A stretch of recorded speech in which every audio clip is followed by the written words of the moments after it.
You do not change the provision of law, Mr. Secretary. You may be disbarred from doing this. Mr. Secretary, a couple of days ago, in the last hearing when you were here, we somehow settled the issue that restitution is not a requisite for an applicant to the WPP. Is that correct? It's not in the law.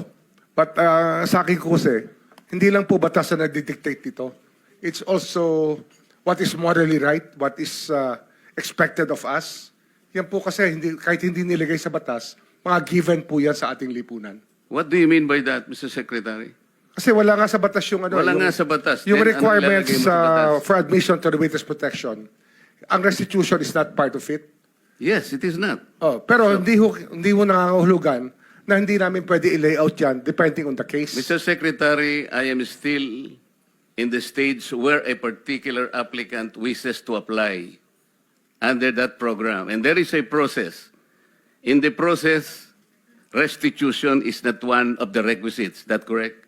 Opo, pero if it's in terms of this case being a financial crime, sir, this is a crime against the Mr. financial Secretary, status of the Filipino people, of the Philippine Republic. I think that it's just right. Mr. that we ask. Secretary, are you amending the provision of the No, law? sir. No, sir. But that is how we run the witness protection program. As a lawyer, Mr. Secretary, may I ask you, in a criminal prosecution, the civil liability is impliedly instituted. Is that correct? Of course. Kaya nga hindi naman nangangahulugan kung sakasakali na natapos na yung criminal prosecution, kapag ka nakita na mayroong criminal liability yung tao, because it is impliedly implied, doon lang magkakaroon ng restitution. It will come after. Paano mo sasabihin na magre-restitute ang isang tao? Meron na bang findings kung magkano i-restitute on how it can be restituted? Nag-a-apply pa lang eh. Huwag po ninyong babaguhin ang requisite ng batas, Mr. Secretary. I thought nung dumating ka dito, nagkaintindihan na tayo eh.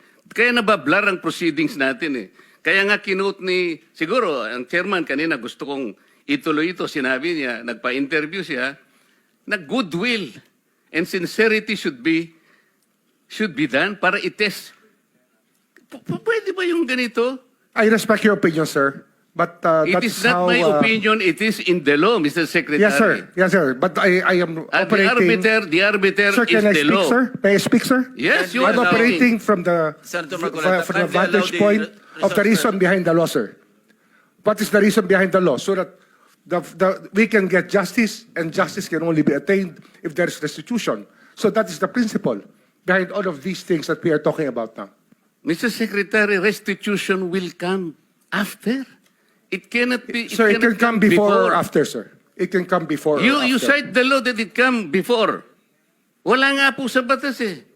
Huwag Sir, po ninyo babaguhin ang batas, Mr. Secretary. we are operating on a unique set of facts, and we are, all of these matters are being evaluated because the gravity of this financial crime cannot be underestimated, and that the more assets that we're able to preserve at the outset, the better for our country, sir. Mr. Secretary, I'm very sorry for such a reasoning like that. Alam mo, nakikinig I'm very ang sorry, buong sir. bansa. Also, sir, I'm very sorry too if you do not agree with me. But I respect your opinion, sir, and we will carry out our job as we deem fit, as we see. Mr. Chair, I said that the I country am not needs. expressing an opinion here. I am articulating the provision of law. You do not change the provision of law, Mr. Secretary. You may be disbarred from doing this. Then it's your opinion, sir. It's your option, sir. Sinabi ko na nga, hindi ko opinion ito. I am articulating Then it's your option, the sir. It provision of is law. what you wish to happen. That you may proceed Ikaw ang with what you nagbibigay wish. ng opinion, nilalagay mo yung restitution to test the goodwill of a possible applicant. It is not in the law. Unless you are able to point out the provision of law that it come before. Hindi ganun eh. Sabi mo na nga, and we admitted, impliedly instituted ang civil liability, but this will come eventually after the court has pronounced kung magkano ibabalik niya, kung meron man. Not before. Thank you, Mr. Chair.